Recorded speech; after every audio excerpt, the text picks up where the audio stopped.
ordered the combat lower primary and secondary education into universal basic schools. The government-sent research was carried out. This research led this path to universalization, establishing the school as an obligation. This investigation was the product of a parliamentary decision in 1950.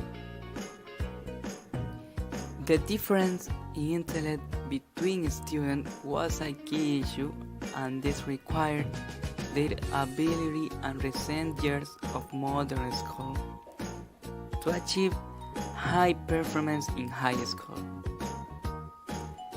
This meant that the other schools had to be liquidated and that only the new school should predominate. We chose to have the local municipality as the responsible authority. And a more similar system had been used in 1950. This new school wasn't about having a degree. This meant that no one could be held and that children couldn't be forced to leave school due to the low levels of their results. The new lines of education were divided into three groups. First, in the preparation of students for lower secondary school. Second, training of professionals.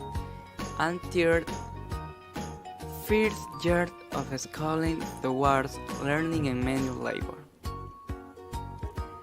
This reform was implemented from the first grade, which meant that it would take 9 years to completely replace the traditional system of lower primary and secondary schools.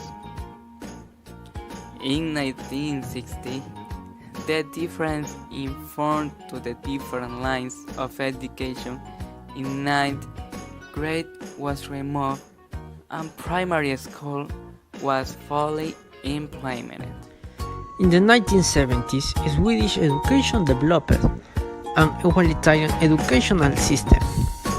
What we mean when we speak of egalitarian system means that all kinds of obstacles that have to do with education are excluded, or in different cases, attempts are made to circumvent the system that lay down the young men.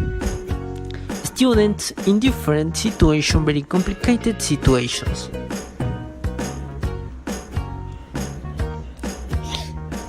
For what purpose was this system incorporated? This system was incorporated with the purpose of eliminating a school failure, but looking at it from a reasonable point of view. What Swedish education was doing in that decade was very bad.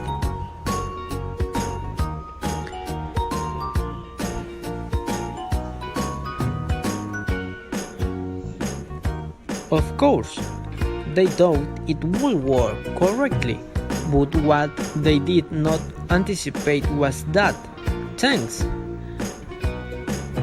to this elimination of obstacles, there would be secondary effects on young people, such as a serious decrease in the level of knowledge and a constant brutalization at the time of making or solving other problems that they don't know about because of this system. What useful education of this type be in that decade? Saying it from today, the only method that this egalitarian educational system managed was for young people to work with common knowledge content. This was done within their respective classroom and institutions. Now, assuming it from the present, this work system is not very effective. It caused besides that not at all effective. Science in that decade it was not possible to try to make the students evolve. What do I mean by this? I mean not the students you will be able to establish yourself in a situation in which you are able to find the solution and gain experience. The upper secondary school was a school that consisted of schools that were placed together to different programs. Different programs consisted of different combinations of subjects, but students who studied the same subject in different programs had the same student program.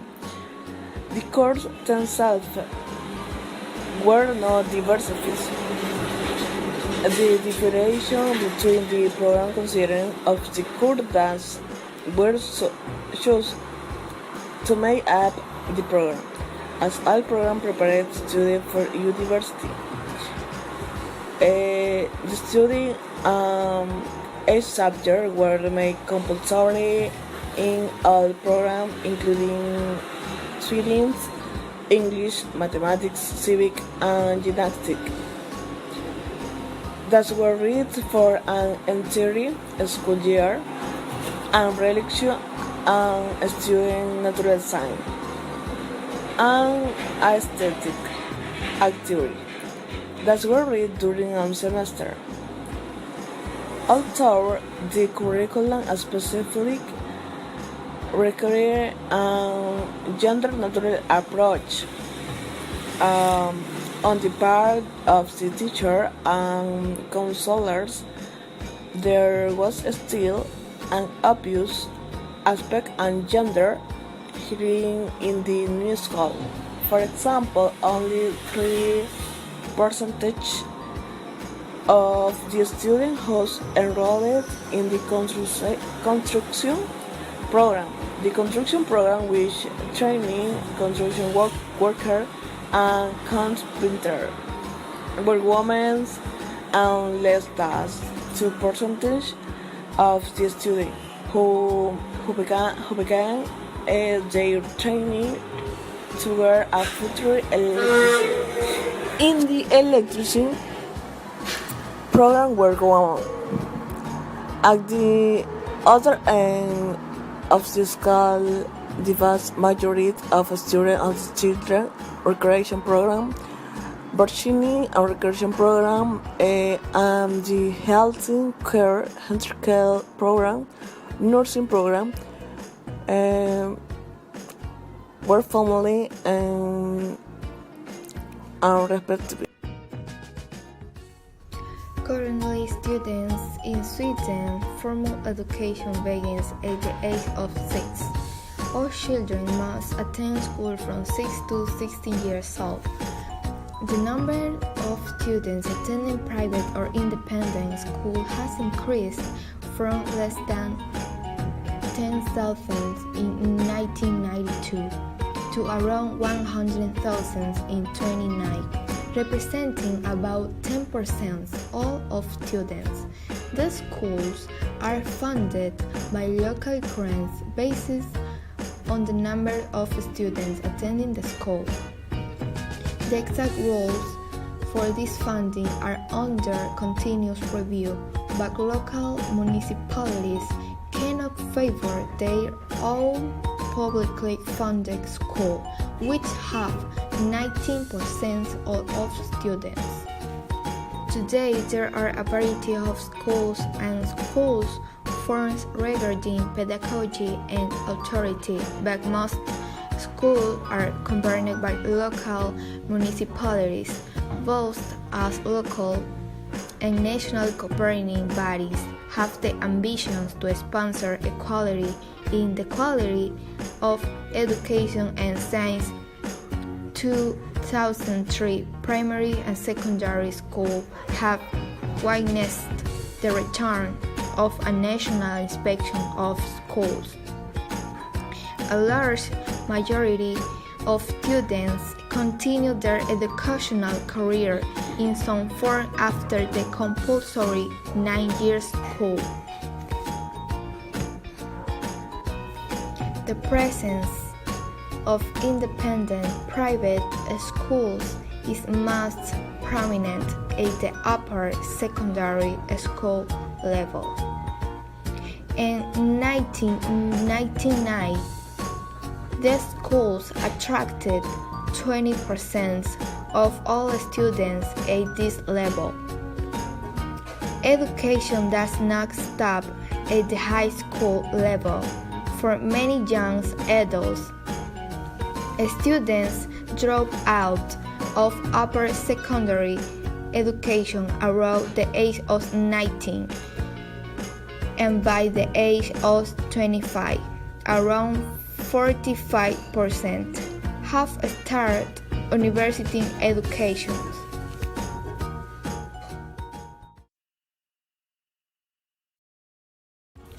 The 20th century was a tough battle for the change. Some politicians contribute with the idea of change and how this will benefit the student for the educational development. So, why some politicians contribute? Because they know the big problem we have with the kind of education we bring to the students. The conflict is not easy to disentangle, as it extends to several fields, and the ideas on both sides of the argument are somewhat contradictory. Those who proposed the change were rejected by the new government, but the new rulers want to develop their own educational system. While the physical structures were quite decentralized at the beginning of the century and totally in the hands of the local government since the 1960s, the physical structures on the school have been in the hands of the local government since the 1960s. Any decision was made by the rulers, but despite that it was decentralized and the decisions were made by different people, this is the reason they call the conflict contradictory, because it is supposed to be a controlled system. Egalitarian education was the main reason why the people protest the educational system. The educational system promotes equal education, but still the change is not concrete. The most important is work together for the new generation, for the future of the new generation. It's for help the kids, the child, or sons. This is for the future.